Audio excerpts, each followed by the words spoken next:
Elephants at the Ringling Brothers and Barnum and Bailey Circus, which closed in May after retiring its elephants to a sanctuary. A new lawsuit calls for the release of 3 elephants at a zoo in Connecticut, saying they have a right to bodily liberty. Bill Sykes, AP. Minnie, Beulah and Karen are elephants who for decades have belonged to a family-owned traveling zoo in Connecticut. Over the years, they've also been hired out for appearances in advertisements, movies and weddings. Subscribe to the Postmost newsletter. Today's most popular stories on the Washington Post, and on Monday, they got a lawyer, though they did not ask for one. The prominent animal rights attorney Stephen Wise filed a writ of habeas corpus petition on behalf of the elephants, arguing that they are legal persons with a right to bodily liberty and asking the Connecticut Superior Court to order their release to a sanctuary. Wise and his legal group, the Non-Human Rights Project, have unsuccessfully made this argument several times before in New York, where their plaintiffs were chimpanzees. As in those cases, the elephant lawsuit cites a wide body of scientific research establishing the species' advanced cognitive abilities and complex social lives, evidence of what the legal team says is the elephants' autonomy. If the court granted a writ, it would be allowing the elephants to challenge the legality of their detention and acknowledging their personhood. That could usher in profound changes in legal status for animals, which are currently considered property in the eyes of the law. But critics contend that it might also weaken the rights of some people. Tim Comerford, owner of the Comerford Zoo, which owns the 3 elephants, said in a phone interview that he had not seen the lawsuit and had not been aware it was coming. The animals range in age from 33 to 50 and have all belonged to the zoo for at least 30 years. He said, "They're part of our family." He said, "Legal personhood is a term that is not reserved for human beings. U.S.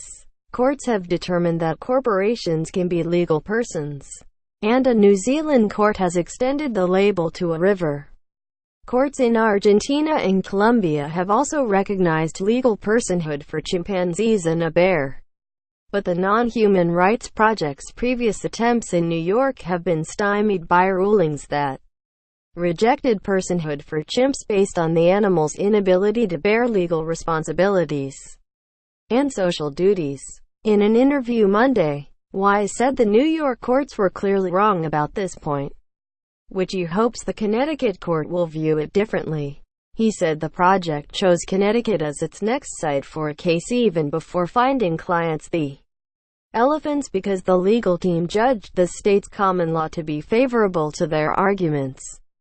"What's more," he said, "elephants might stand a better chance than chimps, in part because apes are so close to us that it makes some people uncomfortable.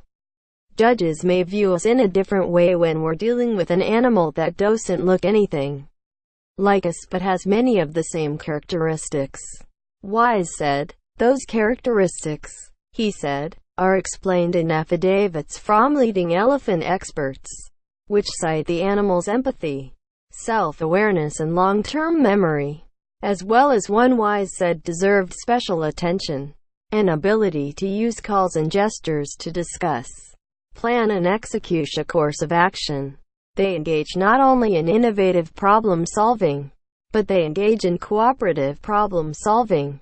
Wise said, "They know their past, they know they're in the present, and they can plan a future." Comerford, the zoo owner, concurred that elephants are unusually intelligent, but he said Beulah, Minnie and Karen have ample space and stimulation. Removing them would be akin to taking away a house cat that is comfy at your house.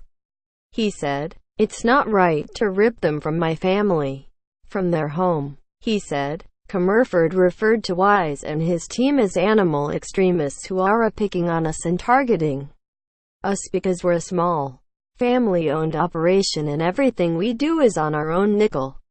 Wise emphasized that his arguments are about animal rights, not about animal welfare, and the petition does not dwell on the elephants' living conditions.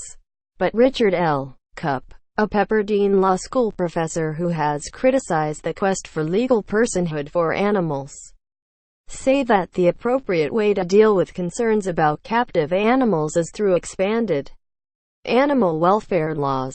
Extending legal personhood to animals might end up loosening the definition, Cupp said. If, for example, people decided it was occasionally necessary to approve invasive experiments on animals despite their legal personhood, then the same might theoretically be asked about experiments on humans.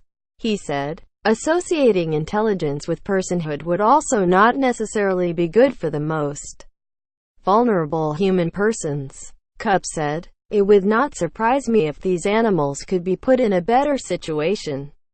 Cupp said of the elephants, but we should focus on human responsibility, either by making sure that our laws are enforced, which sometimes they're not, or expanding our laws. Our expansion of animal protection laws has been dramatic over the last 20 or 30 years. I'm arguing that should continue. Read more. Chimpanzees are not persons. Appeals court says chimpanzees are animals. But are they persons? This man is trying to help chimps, and soon elephants sue their owners. The horror elephants face in India in one heartbreaking photo. Watch. Female elephants stage a dramatic rescue of a drowning baby elephant.